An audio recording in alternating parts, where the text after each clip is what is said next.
বুধ নক্ষত্র পরিবর্তন করছে এই 7 তারিখ জুলাই মাসের 2025-এ। প্রবেশ করবে নিজের নক্ষত্র অশ্লেষা নক্ষত্রে এবং এই নক্ষত্রেই আবার 18ই জুলাই বকরি হয়ে যাবে এবং 29শে জুলাই পর্যন্ত বকরি অবস্থায় থেকে আবার প্রবেশ করবে শনির নক্ষত্র পুষ্যা নক্ষত্রে। তো বুধ নিজের নক্ষত্রে অবস্থান করছে। তো গ্রহ যখন নিজের নক্ষত্র অবস্থান করে তখন তো তার ফলে বৃদ্ধি করে দেয়। তাহলে বুধের কি প্রভাব পড়বে মকর রাশির উপর, এই বিষয়ে আজকে তুলে ধরবো যে বুধ নিজের নক্ষত্র অবস্থান করছে কি রকম প্রভাব দিবে এই মকর রাশিকে। মকর রাশির ক্ষেত্রে বুধ হচ্ছে কি কারক গ্রহ, ষষ্ঠ ঘরের অধিপতি, সেরকম আবার ভাগ্যের ঘরের অধিপতি সপ্তম ঘরে অবস্থান করছে, করে রাশির উপর দৃষ্টি দিচ্ছে।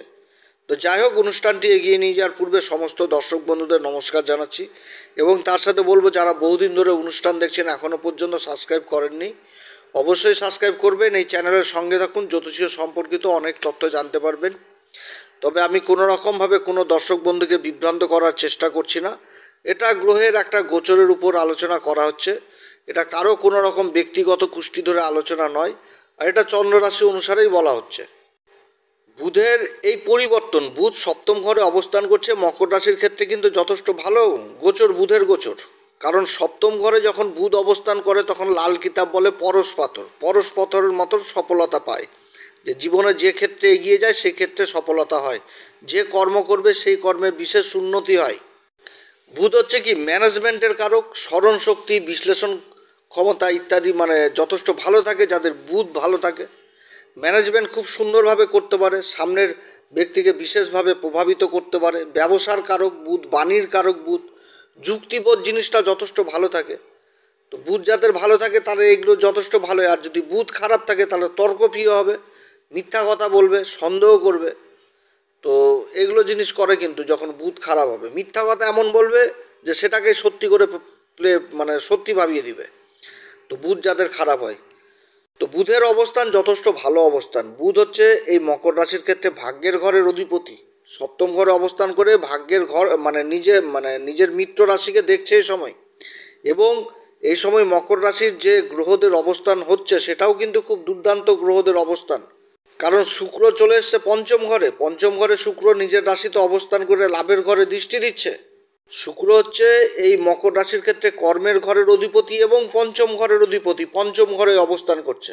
বুধ যে মুহূর্তে নক্ষত্র পরিবর্তন করবে সেই মুহূর্তে কিন্তু শুক্রও নক্ষত্র পরিবর্তন করবে। 8ই জুলাই শুক্রও কিন্তু চলে আসবে হচ্ছে রোহিণী নক্ষত্রে, চন্দ্রমান নক্ষত্রে চলে আসবে।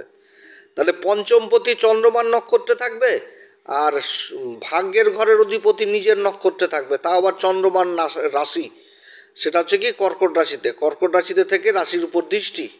আর অপরদিকে শনিও কিন্তু ভাগ্যের ঘরে দৃষ্টি দিচ্ছে। শনি কিন্তু দেখছে এই কন্যা রাশিকে। কন্যা রাশি হচ্ছে বুধের মূল ত্রিকোণ রাশি। খুবই ভালো সংযোগ এবং এমন একটা সময় আসবে যে বুধও বকরি হয়ে যাবে আবার শনিও কিন্তু বকরি হয়ে যাবে। শনি তো 13 তারিখে বকরি হয়ে যাচ্ছে, এবার বুধ হয়ে যাচ্ছে 18 তারিখে বকরি।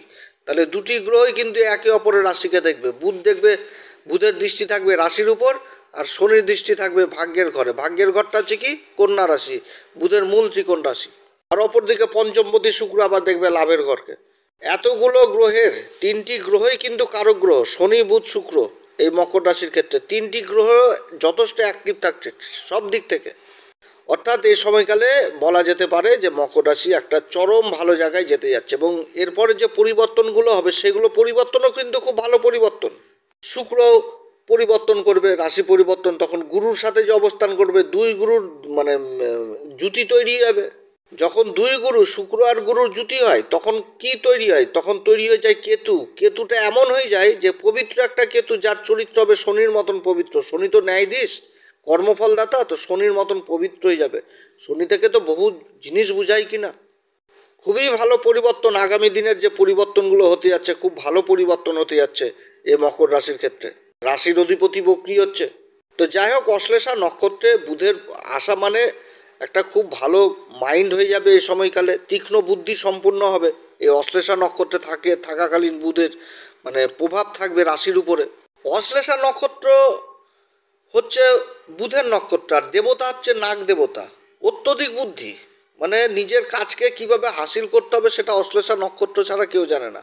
এদের বুদ্ধি যদি সঠিক দিকে লাগে তাহলে খুবই উন্নতি করে। আবার যদি খারাপ দিকে লাগায় বুদ্ধি, তাহলে কিন্তু আবার খুব খারাপ কাজও করে ফেলে সমাজের। বড় বড় ক্রিমিনালি কাজ, বড় বড় অনৈতিক কাজগুলো যেগুলো হয়, সেগুলোও কিন্তু এই অশ্লেষা নক্ষত্রের দ্বারাই হয়। অতএব এদের যদি মাইন্ড যদি ভালো জায়গায় লাগিয়ে দেয় জীবনে, এদের উন্নতি এরা মানে চরম শিখরে পৌঁছে যায়। অত্যধিক বুদ্ধি সম্পন্ন হয়। নিজের কাজকে কিভাবে কোন বুদ্ধি লাগিয়ে মানে কিভাবে বের করে নিয়ে আসবে, নিজের কাজকে হাসিল করবে, সেটা অশ্লেষা নক্ষত্র জানে। এই নক্ষত্র বড় বড় ব্যবসায়িকদের জন্মছকে থাকে, বড় বড় উকিলের জন্মছকে থাকে, তারপরে চার্টার্ড অ্যাকাউন্টেন্টের জন্মছকে থাকে, অ্যাডভাইজার হিসাবে যারা কাজ করছে তাদের জন্মছকে দেখতে পাওয়া যায় এই অশ্লেষা নক্ষত্র। কারণ এখানটাতে বুদ্ধির ব্যাপারটা থাকে, যে নিজের কাজ একটা উকিল যখন কোর্টে নিজের মানে মানে কোনো কেস নিয়ে লড়াই করবে, তখন তো তার বুদ্ধিটা তো সেই জায়গাতে চলে আসবে, যে কিভাবে সেই জায়গা নিজের তীক্ষ্ণ বুদ্ধিটাকে লাগিয়ে কিভাবে কেসটাকে জিতানো যায়, সেই জিনিসগুলো কিন্তু এই অশ্লেষা নক্ষত্র থেকে বোঝায়। তীক্ষ্ণ থেকে তীক্ষ্ণ বুদ্ধি সম্পন্ন করে দেয় এই অশ্লেষা নক্ষত্র। আবার এই অশ্লেষা নক্ষত্র কিন্তু সন্দেহ করায়, খুব সন্দেহ করাবে, সন্দেহ ব্যতিক থাকে। অশ্লেষা নক্ষত্রের যে জ্যোতিষশাস্ত্রের যে সিম্বল দিচ্ছে পশুর দিক থেকে, সেটা কিন্তু হচ্ছে পুরুষ বিড়াল। অর্থাৎ এরা যদি বিড়াল টিড়াল পোষে, তাহলেও কিন্তু জীবনে ভালো আর্থিক উন্নতিটা করে। কারণ এদের যে মেন পাখি যে সিম্বলটা দেওয়া হয়েছে, সেটা কিন্তু আমাদের জ্যোতিষশাস্ত্র মতে পেঁচাকেই দেওয়া হয়েছে। এবং এদের যে পুরুষার্থ, এরা যে কাজে পুরুষার্থ, যে কাজটা করে, যেটা মানে এদের পুরুষার্থ মেন হয়ে যায়, সেটাও কিন্তু অর্থই জিনিসটাকে বোঝায়। তো মা লক্ষ্মীর পেঁচা অর্থ জিনিসটা চলে আসছে আমাদের জ্যোতিষশাস্ত্র মতে। এটা নবমতম নক্ষত্র এবং এর বিস্তার হচ্ছে এই কর্কট রাশিতে 16.40 থেকে 30 পর্যন্ত। 4টি চরণই পড়ে এই কর্কট রাশিতে। তো কর্কট রাশিতে বুধের এই নিজের নক্ষত্রে অবস্থান। বুধ হচ্ছে কি কর্কট রাশির অধিপতি চন্দ্রমার সাথে, কি চন্দ্রমা হচ্ছে মাতা, কিন্তু বুধ এখানটাতে যে জিনিসটা নিয়ে আসে, নিজের জেদ জিনিসটা। কারণ অশ্লেষা নক্ষত্রের যে সিম্বলটা, সেই সিম্বলটা হচ্ছে কি বেরি ধরা সাপ, অর্থাৎ একটা নিজের দৃঢ় ব্যক্তিত্ব নিয়ে চলে এসছে। কর্কট রাশিটা কি মায়া মমতা, সবসময় কিন্তু এগুলোই মানে ভাবুক প্রকৃতির থাকে। কেউ যদি মানে মায়ের সংজ্ঞা যেহেতু দেওয়া হয়েছে ক্ষমাধাত্রী, কোনো ভালো কাজ করলেও মানে খারাপ কাজ করেও সে যদি ক্ষমা যায়, তাও ক্ষমা করে দেয়, আচ্ছা ভাই ঠিক আছে। এবং নিজের জিনিসও দিয়ে দেয়, কেউ যদি এসে চায় তাহলে তাকেও কিন্তু সে মানে যেটা দিয়ে সাহায্য করতে পারলে নিজেকে ভালো মনে করবে, সেটাই দিয়ে দেয়। তো বুধের এই নক্ষত্র অবস্থান এটা কিন্তু বুঝাচ্ছে যে এখন আর সেই জিনিস করলে চলবে না, যে তুমি সব কিছু দিয়ে দিলা অন্যকে, নিজের জন্য কিছু রাখলে না, এবং তোমার প্রয়োজনের সময় তোমার হাত ফাঁকা, তুমি কিছুই করতে পারছো না, তোমার হাত ফাঁকা হয়ে গেছে, এখন তোমার প্রয়োজনে তোমার পাশে কেউ নাই। অতএব এই নক্ষত্রে বুধ কিন্তু এটাই বুঝাচ্ছে মকর রাশিকে, যে যা চলে গেছে চলে গেছে, এখন থেকে নিজের জিনিসটাকে ভাবো, তোমার জিনিসটা তোমার কাছেই রাখো। তোমার জিনিস তুমি ওই কাউকে দিয়ে দিলা, দিয়ে দেওয়ার পর তারপরে তোমার কাজের সময় তুমি সেই জিনিসটা আর পাচ্ছ না, এটা কিন্তু করলে চলবে না। এটাই কিন্তু বুধ এই অশ্লেষা নক্ষত্রে বুঝাচ্ছে। এবং দৃঢ় ব্যক্তিত্ব, যে নিজের হকের জিনিস, নিজের হকের জন্য পারলে লড়াই করে নেব। কারণ বুধ কিন্তু হচ্ছে এই ষষ্ঠ ঘরের অধিপতি, যেখান থেকে শত্রু জিনিসটাকে বুঝাচ্ছে।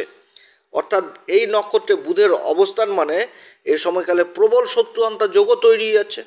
এবং বুধের যে সাধারণ রাশি মিথুন রাশি, সেইখানটাতে কিন্তু এই মুহূর্তে অবস্থান করছে দেবগুরু বৃহস্পতি এবং সূর্য। সূর্য হচ্ছে কি অষ্টমপতি, অষ্টম ঘরে মঙ্গল এবং কেতু অবস্থান করছে। মঙ্গল চলে এসছে আবার শুক্রের নক্ষত্রে, পূর্বা ফাল্গুনী নক্ষত্রে। আবার এই ষষ্ঠ ঘরের সূর্য কিন্তু যে মুহূর্তে বুধ রাশি নক্ষত্র পরিবর্তন করছে, সেই মুহূর্তে কিন্তু সূর্য অবস্থান করছে পুনর্বসু নক্ষত্রে। পুনর্বসু নক্ষত্রটা কার? পুনর্বসু নক্ষত্র দেবগুরু বৃহস্পতির নক্ষত্র। আর অধিপতি দেবতাকে অদিতি, অদিতিকে সূর্যের মাতা। আর এই পুনর্বসু নক্ষত্রের সিম্বল কি? সিম্বল হচ্ছে ধনুষবাণ। তো রাজার কাঁধে ধনুষবাণ আসছে। ধনুষবাণ ছিল কার কাঁধে? শ্রীরামচন্দ্রের কাঁধে। তাহলে কি হচ্ছে? অষ্টমপতি সূর্য ষষ্ঠ ঘরে দেবগুরু বৃহস্পতির সাথে জুতি তৈরি করেছে পুনর্বসু নক্ষত্রে, দেবগুরু বৃহস্পতির নক্ষত্রে। আর দেবগুরু বৃহস্পতি আদ্রা নক্ষত্রে অবস্থান করছে। অর্থাৎ শত্রুরা এই সময়কালে যত দূরে পারে তত দূরে সরে যাবে। যত গোপন শত্রু আছে সব শত্রু দূরে সরে যাবে। এখন রাস্তা ক্লিয়ার এই মকর রাশির জন্য। যে কোনো কাজ করতে গেলে সফলতা চরম শিখরে পৌঁছাবে। এবং বুধের এই অবস্থান অনেক কিছু নিয়ে চলে আসবে। দৈনিক মানে আর্থিক যে উন্নতি, সেই জায়গাটা দেখতে পাবে। রেগুলার যারা কাজকর্ম করে নিজের জীবন নির্বাহ করছেন, জীবিকা নির্বাহ করছেন, তাদের আর্থিক উন্নতির বিশেষ যোগ রয়েছে এই সময়কালে। কারণ নক্ষত্রের সাপোর্ট কিন্তু এইগুলো কথাই বলছে। ষষ্ঠ ঘরে সূর্যদেব অবস্থান করছে অষ্টমপতি, বিপরীত রাজ্যক। দেবগুরু বৃহস্পতির সাথে অবস্থান করছে। দেবগুরু বৃহস্পতিও বিপরীত রাজ্যকে পড়েছে, কারণ দেবগুরু বৃহস্পতি হচ্ছে দ্বাদশ ঘরের অধিপতি। এইখানটাতে একটা বিপরীত রাজ্য তৈরি হয়েছে। এবং সূর্য অবস্থান করছে পুনর্বসু নক্ষত্রে। পুনর্বসু নক্ষত্র তো সম্পর্কে সবই বললাম। অপরদিকে শুক্র পঞ্চম ঘরে অবস্থান করছে। এই সময়কালে নিজের কর্মক্ষেত্রে কোনো যোগাযোগ ব্যবস্থা যেরকম ব্যাপক উন্নতি হবে, সেরকম কোনো ব্যবসার দিক থেকে কোনো বড় একটা ড্রিল হওয়ার প্রবল সম্ভাবনা থাকছে। এই সময়কালে মকর রাশির সেলফ কনফিডেন্স জিনিসটা যথেষ্ট বেড়ে যাবে। নিজের জিনিসটাকে যথেষ্ট ভালো বুঝতে পারবে, নিজের ভালো মন্দ জিনিসটাকে বুঝতে পারবে, একটা দৃঢ় মনোভাব সমাজের উপর প্রকাশ পাবে। অর্থাৎ যথেষ্ট ভালো অবস্থান হতে যাচ্ছে এই অশ্লেষা নক্ষত্রে। ভাগ্যের সঙ্গ পাবে। যারা ইম্পোর্ট এক্সপোর্টের কাজের সাথে যুক্ত রয়েছেন তাদের জন্য যথেষ্ট ভালো। এবং তার সাথে সামনের থাকা ব্যক্তিকে যথেষ্ট ভালো মতন করে চিনতে পারবে এবং বুঝতে পারবে। কারণ অশ্লেষা নক্ষত্রের কিন্তু এটাও গুণ রয়েছে যে সামনের থাকা ব্যক্তিকে মানে স্ক্যানারের মতন বুঝে নিবে, যে ভালো মন্দ বুঝতে পারবে, যে সাথে আগামী দিন আমি চলতে পারবো কি পারবো না। এটা কিন্তু ন্যাচারাল শক্তি অশ্লেষা নক্ষত্রের। ঈশ্বর দিয়েছে এই শক্তিটা অশ্লেষা নক্ষত্রকে, যে সামনে থাকা ব্যক্তিকে অতি সহজে কিন্তু বুঝে নিতে পারবে, মেপে নিতে পারবে যে সত্যি না মিথ্যা, এর সাথে মেলামেশা করা যাবে কি যাবে না। এরকম কিন্তু একটা ভালো গুণ অশ্লেষা নক্ষত্রকে প্রকৃতি দিয়েছে। এই সময়কালে যথেষ্ট একটা ভালো সময় আসতে যাচ্ছে এই মকর রাশি। চারিদিক থেকে উন্নতির জোয়ার আসতে যাচ্ছে। তবে অশ্লেষা নক্ষত্রে সব কিছুই ভালো থাকে, একটি দিকে এরা মার খেয়ে যায়, সেটা হচ্ছে দাম্পত্য জীবনে। দাম্পত্য জীবনে এদের কিছু না কিছু খুঁটি নাটি এগুলো লেগে থাকে, বুঝতে চায় না, একে অপরকে বুঝতে চায় না অশ্লেষা নক্ষত্র। এবং এদের বিবাহ সম্পূর্ণ বা মানে কুষ্টি দেখেই করানো উচিত, কারণ অশ্লেষা নক্ষত্র নাগ দেবতা এদের হচ্ছে মেন দেবতা।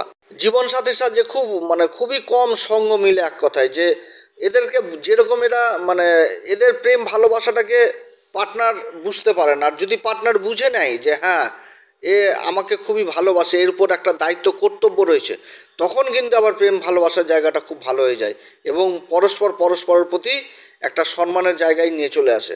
অর্থাৎ এদের প্রেম জীবনটা তখন দীর্ঘজীবী হয়ে যায়। কিন্তু যদি একবার না বুঝতে চায় তাহলে কিন্তু ছাড়াছাড়ির মতন সম্পর্ক হয়ে যায়, যার জন্য দাম্পত্য জীবন এদের ভালো থাকে না। এবং এদের বিবাহ করতে গেলে অবশ্যই কুষ্টি মিলিয়ে বিবাহ করা উচিত। এরা আবার প্রচণ্ড গোপন প্রকৃতিরও হয়, নিজের ভিতরে চাপা গোপন জিনিস সহজে বের করতেও চায় না।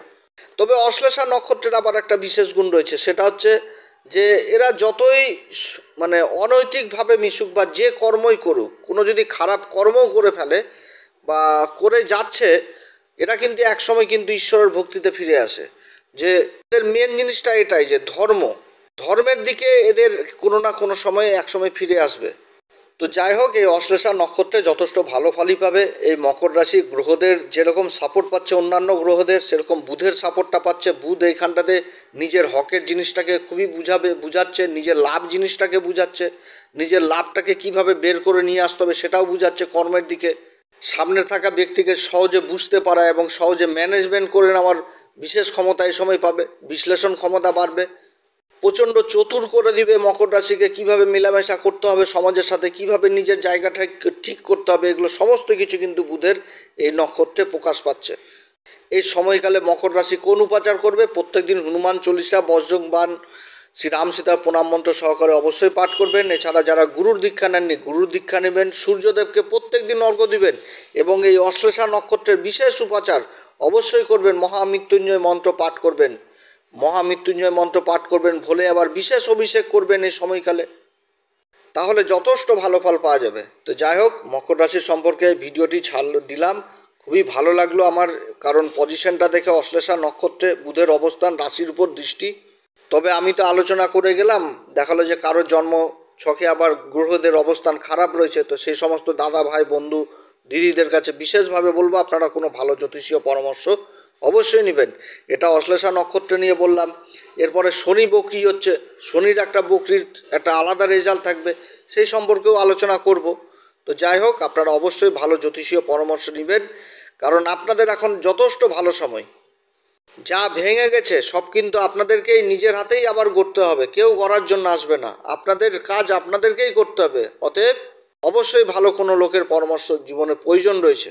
তো যাই হোক, এরপরে আবার আসবে একটি নতুন পর্ব নিয়ে। আপনারা সবাই ভালো থাকেন। যদি পরামর্শ সত্যিই ভালো লাগে তাহলে নিজের ভেবে অবশ্যই এই অ্যাস্ট্রো এস এম বাংলা চ্যানেলকে সাবস্ক্রাইব করবেন, লাইক করবেন, শেয়ার করবেন, কমেন্ট করবেন। আপনারা সবাই ভালো থাকেন। নমস্কার, ধন্যবাদ।